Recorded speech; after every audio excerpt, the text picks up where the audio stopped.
Welcome to Millennial Music Suite, your ultimate throwback zone for the music, groups, and voices that shaped a generation.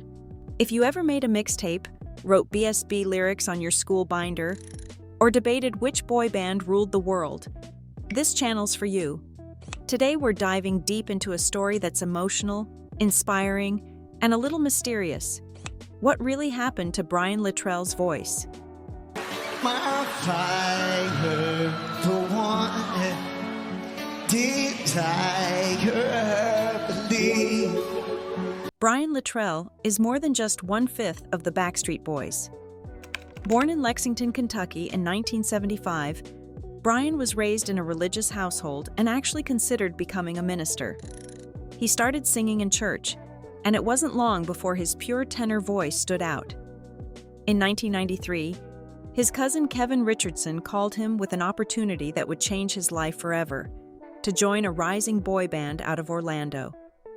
Within 24 hours, Brian had flown down to audition, and just like that, the Backstreet Boys were complete. Brian quickly became known for his strong vocals, especially his emotional delivery and clear upper range. He took the lead on some of the group's most beloved ballads, including I Want It That Way, Show Me the Meaning of Being Lonely, and All I Have to Give. The Backstreet Boys were formed in 1993 and exploded in popularity by the late 1990s. Their debut album sold millions internationally before they even cracked the US market. But when they did, with Quit Playing Games with My Heart, everything changed. From 1997 to 2001, BSB was a global phenomenon.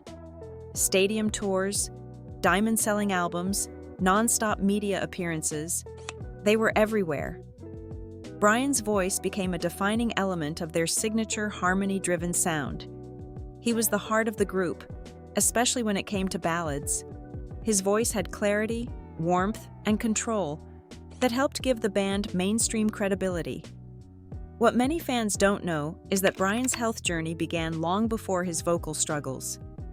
In 1998, during the height of BSB's fame, Brian underwent open-heart surgery to correct a congenital heart defect.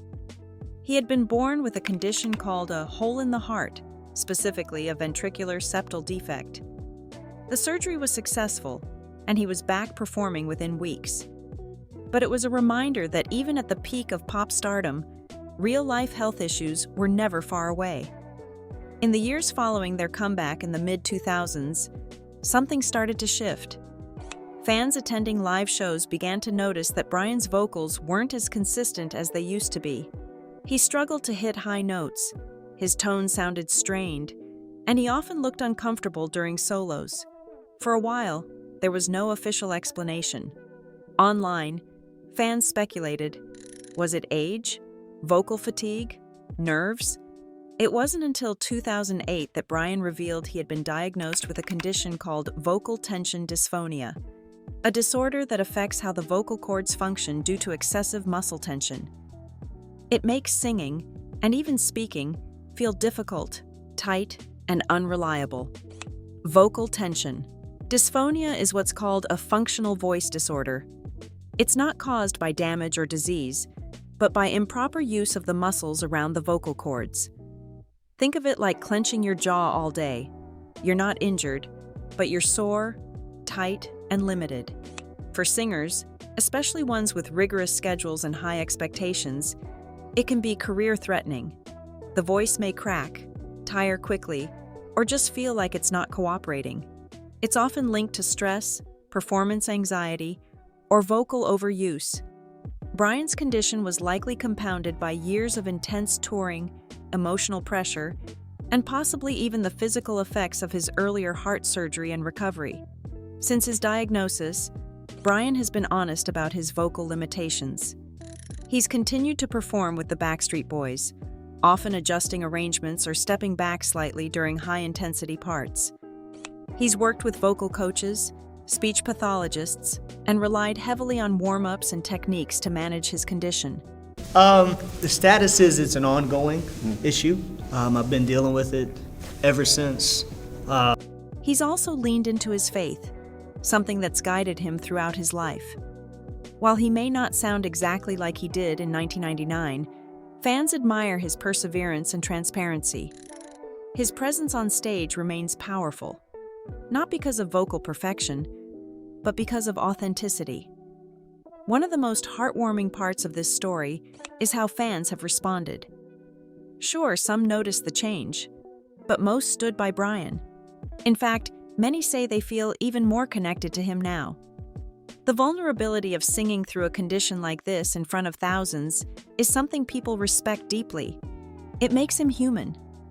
And in a way, his journey mirrors the experience of many millennials, growing older, adapting, and learning to show up even when things aren't perfect. Brian's legacy isn't just about vocal runs or chart-topping hits. It's about heart, on and off the stage. From his early days in Kentucky to worldwide fame to personal battles, Brian's journey is one of resilience. He helped shape the soundtrack of a generation, and even now, he continues to evolve as an artist and person.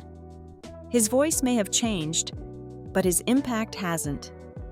Thanks for watching this deep dive from Millennial Music Suite. If Brian's story resonated with you, or if you grew up with the Backstreet Boys like we did, drop a comment and let us know. And don't forget to subscribe for more stories about the voices and bands that raised us.